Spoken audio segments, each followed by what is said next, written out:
Six student. तो बेटा last video में जो हमने आपका चैप्टर नंबर 15 का टॉपिक क्या कराया था, नाइट्रोजन के बारे में बताया था, इसकी प्रॉपर्टीज बताई थी और एयर में किस किस से मिलकर बनी है, यानी कि कंपोजिशन ऑफ एयर बताया था कि हमारी एयर में कितने परसेंट नाइट्रोजन है, 78% नाइट्रोजन है और 21% ऑक्सीजन है। बाकी का 1% जो बचता है आपका उसमें कार्बन डाइऑक्साइड भी है और जो वाटर वेपर्स भी हैं और उसमें डस्ट पार्टिकल्स भी हैं, ये सब है। ठीक है, ये बताया था हमने। आज हम जो आपको पढ़ाएंगे, आपको नाइट्रोजन की प्रॉपर्टी हम पढ़ा चुके हैं, हम पढ़ाएंगे आज आपको ऑक्सीजन की प्रॉपर्टीज। ओके, कि ऑक्सीजन कैसी गैस है। तो oxygen is a colourless, tasteless and odourless gas, same as nitrogen is colourless, tasteless and odourless gas. Okay, oxygen soluble है वाटर में थोड़ा थोड़ा।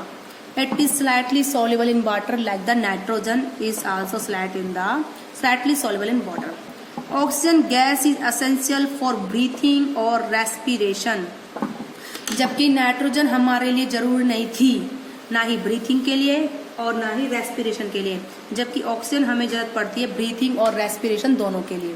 Okay, we can live for several days without food and water. हम बिना पानी के, बिना खाना खाए कई दिन रह सकते हैं, 4 दिन, 5 दिन, 6 दिन, but we will die very quickly without oxygen.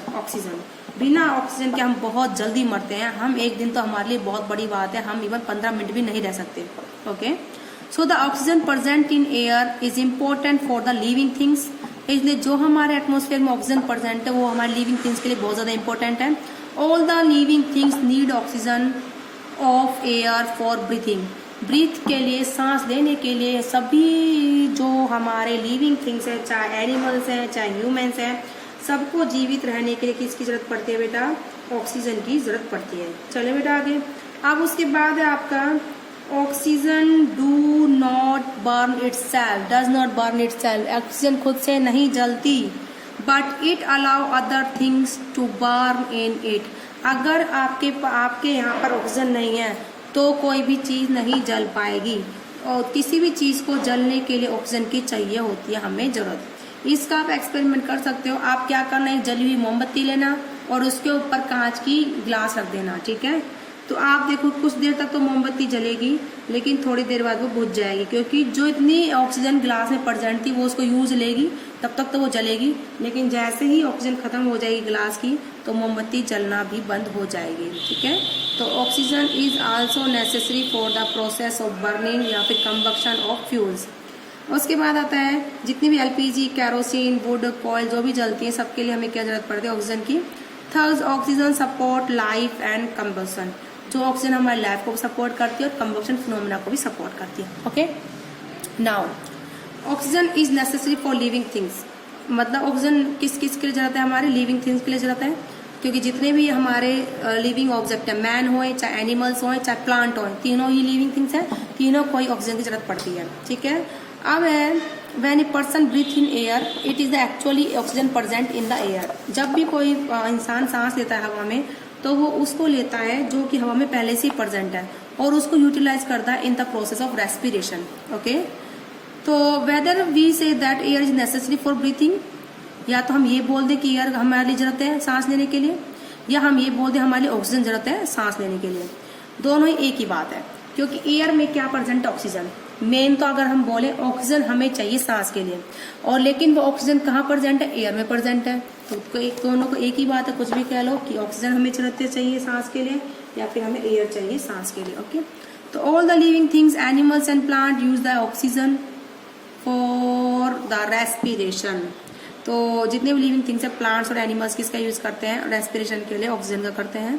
During respiration, देखो रेस्पिरेशन होता क्या है, पहले आपको ये बताती हूँ मैं। रेस्पिरेशन क्या होता है? ऑक्सीजन जो है ब्रेक डाउन करती है फूड को कार्बन डाइऑक्साइड में, वाटर में और एनर्जी में। जो भी हमारा फूड है उसको ब्रेक डाउन करेगी कार्बन डाइऑक्साइड में, वाटर में और एनर्जी में। तो एनर्जी जो हम मिलती है वो हमारे लिए काम आती है सस्टेन करने के लिए, एनिमल्स को, प्लांट को लाइफ सस्टेन करने के लिए काम आती है। तो animal and plant living on land lake take the oxygen required for breathing from the air around them. वो बोलता है कि जितने भी एनिमल्स और प्लांट्स हैं जो कि कहाँ पर प्रेजेंट है? धरती पर। वो क्या करते हैं? जो हवा में ऑक्सीजन होती है उसको लेते हैं, अपने चारों ओर की जो हवा में ऑक्सीजन प्रेजेंट उसको लेते हैं बट जो एनिमल्स होते हैं जो पानी में रहते हैं और जो प्लांट जो पानी में होते हैं वो कहाँ से लेते हैं, जो एयर पानी में डिजोल्व होती है उससे अपनी सांस लेते हैं और क्या करते हैं, रेस्पिरेशन करते हैं। मतलब जैसे मछली हैं और जो पेड़ पौधे पानी में उगते हैं उनको ऑक्सीजन कहाँ से मिलती है, उनको ऑक्सीजन जो पानी में ऑक्सीजन घुली हुई होती है उससे वो लेते हैं। लेकिन जो जैसे जो जानवर जो भी एनिमल्स धरती पर रहते हैं बिना पानी के, जो पानी वाले नहीं होते, जो लैंड पर रहते हैं, ऐसी जो पेड़ पौधे लैंड पर होते हैं वो ऑक्सीजन कहाँ से लेते हैं, जो एयर में प्रेजेंट होती है। ठीक है, ये बात समझ में आई आपको। तो इस तरह से ऑक्सीजन हमारे लिए क्या है बेटा, जरूरी है। ये क्लियर हुई आपको ये चीज़। अब आगे है under ordinary condition we use air around us for breathing purpose. जब हम साधारण तौर पर हम किसको यूज करते हैं, एयर को, जो हमारे ऑक्सीजन एयर में, और कौन सी ऑक्सीजन को हम यूज करते हैं, जो हमारे एयर में प्रेजेंट होती है।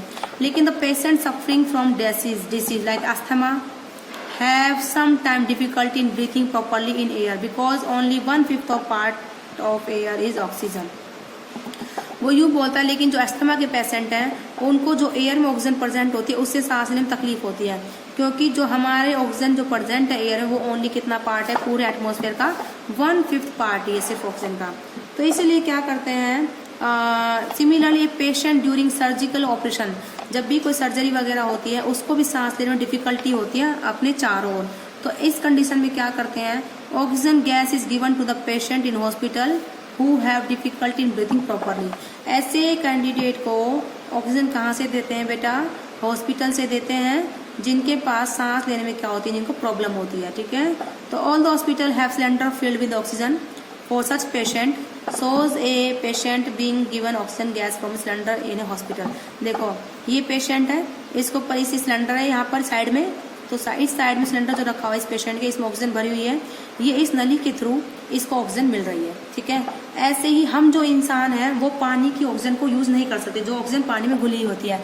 उसके लिए जितने भी तुम्हारे ये होते हैं डाइवर, गोताखोर जो पानी में ट्रैवल करते हैं, वो क्या करते हैं, अपने साथ एक सिलेंडर लेके चलते हैं ऑक्सीजन का। ठीक है, आप देखो ये जो इसके पीछे जो सिलेंडर है वो ऑक्सीजन का है, ये इसे बांध रखा है बेल्ट से और इसको आगे ऑक्सीजन मिल रही है। ठीक है, ऐसे ही माउंटेनर जो हाई एल्टीट्यूड पर जाता है, जैसे जैसे ऊंचाई पर आप जाओगे एटमॉस्फेयर में जो ऑक्सीजन है उसका अमाउंट घटता रहता है। तो ऑक्सीजन का अमाउंट घटता है तो उसको सांस लेने में तकलीफ होती है, तो इसलिए अपने साथ क्या करता है, ऑक्सीजन गैस का सिलेंडर लेके जाता है। देखो ये सिलेंडर पीछे बंधा हुआ है इससे, और इसको नली के थ्रू यहाँ पे क्या मिल रही है, ऑक्सीजन। तो इनको हम बोलते हैं माउंटेनर। ये पेशेंट का दिखा रखा है और ये किसका दिखा रखा है, डाइवर का। इसीलिए ही मैं बुक यूज करती हूँ जिससे कि मैं आपको डायग्राम दिखा सकूँ छोटे बच्चों को। तो आई थिंक आपको डायग्राम से काफी अच्छा समझ में आया होगा कि हमारे लिए ऑक्सीजन की जरूरत क्या है।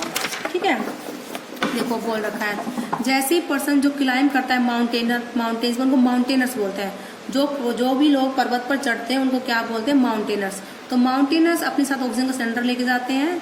ठीक है, हाई ऊंचाई पर। तो हाई एल्टीट्यूड पर क्या होता है, जो एयर है वो बहुत कम होती है, तो उसमें बहुत ही ज्यादा कम ऑक्सीजन होती है, तो इसलिए उसको सांस लेने में तकलीफ होती है। तो इसलिए वो क्या करते हैं, अपने साथ ऑक्सीजन का सिलेंडर लेके जाते हैं जिससे वो प्रॉपरली हाई एल्टीट्यूड पर, ज्यादा ऊंचाई पर सांस ले सके। ठीक है, when the diver go deep into the sea water, जब कोई भी गोताखोर जो होता है पानी में बहुत गहराई पर जाता है समुद्रों में, तो अपने साथ वो सिलेंडर लेके जाता है ऑक्सीजन का, जैसे मैंने अभी आपको पिक्चर में दिखाया था। तो वो उसको क्या करता है, उसको सांस लेने में यूज करता है ऑक्सीजन गैस को सिलेंडर में से, और वो आराम से ही क्या कर सकता है, पानी के अंदर अपना जो भी प्रोसेस है वो कर सकता है। ठीक है, क्योंकि जो little dissolve oxygen present in sea water can not be use for breathing by human being such as diver. वो यूं बोलता है कि जो पानी में ऑक्सीजन जो होती है घुली, वो बहुत कम होती है। ठीक है, तो उसको जो आमतौर पर इंसान है उसको यूज नहीं कर सकते अपने सांस लेने के लिए। ठीक है, बट ये जो है एनिमल्स लाइक फिश, लेकिन जो एनिमल्स है फिश हैं, जितनी फिशेस वगैरह होती हैं पानी में होती हैं, वो इसको यूज में ले सकती है, क्योंकि उनका एक अपना अलग प्रोसेस होता है, उनको उसी में रहने की हैबिट होती है, तो उसी से ही सांस लेने की उनको हैबिट बन जाती है। तो वो उनका एक अलग प्रोसेस है, वो उससे आराम से ऑक्सीजन ले लेते हैं, लेकिन हम लोग नहीं ले पाते। चलो ये समझ में आया आपको। तो आज की वीडियो में बेटा इतना ही। नेक्स्ट में हम आपको ये बताएंगे ऑक्सीजन हमें कैसे हेल्प करता है किसी भी चीज़ को कंबक्शन के प्रोसेस में। तो आज हमने जो पढ़ा ह्यूमन के लिए ऑक्सीजन और एनिमल्स के प्लांट के लिए किस तरह से ऑक्सीजन की हमें जरूरत पड़ती है, किन किन चीज़ों में, तो ब्रीथिंग में और रेस्पिरेशन में। ओके बेटा, आज की वीडियो में इतना ही।